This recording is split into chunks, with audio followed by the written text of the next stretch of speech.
आपल्याला आज जर गावात बघितली परिस्थिती आहे, शेतकऱ्याला आजपर्यंत कुणी काय दिलं असं मला आज आमच्या गावात जे सन्मान्य शेती येते म्हणजे शेतकरी आपले पंतप्रधानांचे 2,000 रुपये येतात, हे 3 वेळा येतात. त्यावेळी 19,80,000 रुपये येतात एका वेळी. ते 3 वेळा येतात आपल्याला. तर 20,000 जर पकडलं तर 60,000 रुपये झाले, 60 लाख रुपये झाले. आणि आता मुख्यमंत्री साहेबांनी एकनाथ शिंदे साहेबांनी ते 2,000 रुपये दिले. त्यांचं जर पकडलं तर ते 60 लाख रुपये होतात. तर आपल्या गावाला 1,20,00,000 फक्त ह्या योजनेमुळे आपल्या शेतकऱ्याला मिळतात.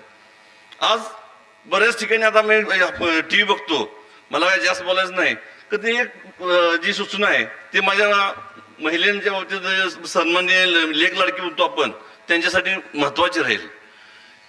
1,500 रुपये आलं म्हणून ती सांगायला जाते, तर सासरा काय म्हणतो 1,500 रुपये आलं, 15 लाख देणार, 1,500 जाहिरात आहे. मात्र मला काय म्हणायचं आहे त्याबद्दल थोडीशी मी मला माहिती देतो की 15 लाख ते काय म्हणले. ते 15 लाख म्हणले हे मोदी साहेब 15 लाख देतो असे अजिबात म्हणले नव्हते.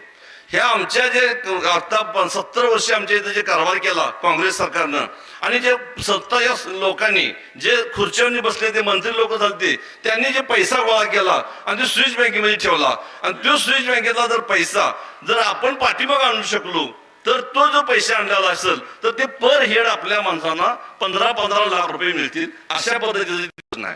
म्हणजे त्या पद्धतीने त्यांनी बोललेलं होतं. त्यामुळं ते 15 लाख रुपये कटले तर ह्या पद्धतीने तुम्हाला माहिती मिळेल. कारण महिला म्हणणार 15 लाख म्हटल्यानंतर 1500 आमचं काही कमी दिसणार असं काही नाही. आता ते 500 रुपये दिलं त्यावेळी त्यांच्या कॉमेंट्स तुम्ही भरपूर ऐकले असतील, पेपर वाचता तुम्ही, मुली येतात ते टीव्ही बघत असतील. आता ते 3,000 देतो म्हणतात, मग ते 1,500 रुपये देत असताना आमच्या तिजोरीवर भार पडणार होता, तर 3,000 रुपये कसे देणार हा विषय आहे. बरं असू द्या, मला काही मिळाले, चांगल्या योजना चालू आहेत. मला फक्त इथं काल आता एक महिना इथं झालं, काल साहेब इथं सभा झाली, त्या सभेचं उत्तर मला द्यायला लागणार कारण मी वाकडे गावात जन्माला आलोय म्हणल्यानंतर द्यायला लागणार. इथं एक पैलवान उभा राहिले, स्वयंघोषित उप महाराष्ट्र केसरी असे पैलवान.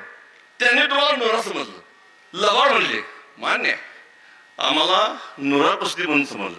पैलवान तुमच्या इथं नुरा दिसतो म्हणून मी काय केलं, रात्री म्हणलं आता बसून काय करायचं म्हणून बघितलं, तर गुगलला बघितल्यानंतर आम्ही काय केलं, उप महाराष्ट्र केसरी जी यादी असते ती यादी मी गुगलवरून काढली आणि उप महाराष्ट्र केसरीची यादी वाचली.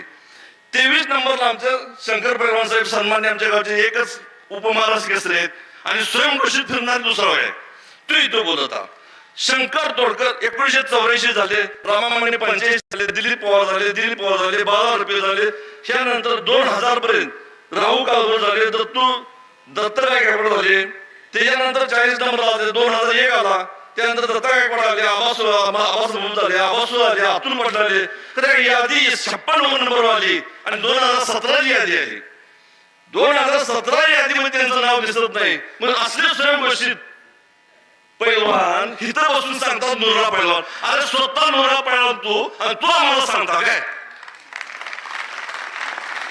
आम्ही तुमच्यासाठी काम केले, तुम्ही आमच्यासाठी काम केलेलं नाही.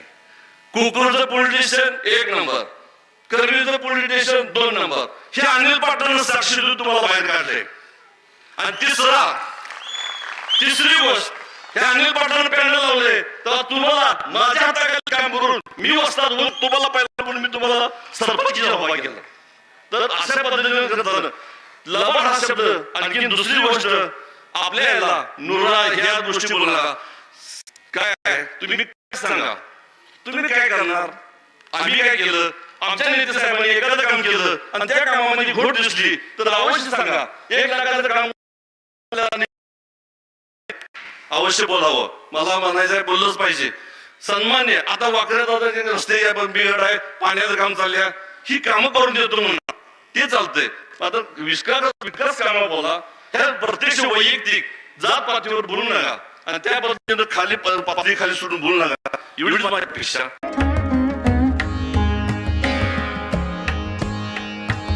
सणासुदीचा आनंद द्विगुणित करा वारणा उत्पादनांसोबत. वारणा श्रीखंड, तूप, दही, दूध, लस्सी, बटर, चीज आणखी बरंच काही. सणासुदीच्या काळात शुद्ध आणि सात्विक वारणा उत्पादने घरी आणा.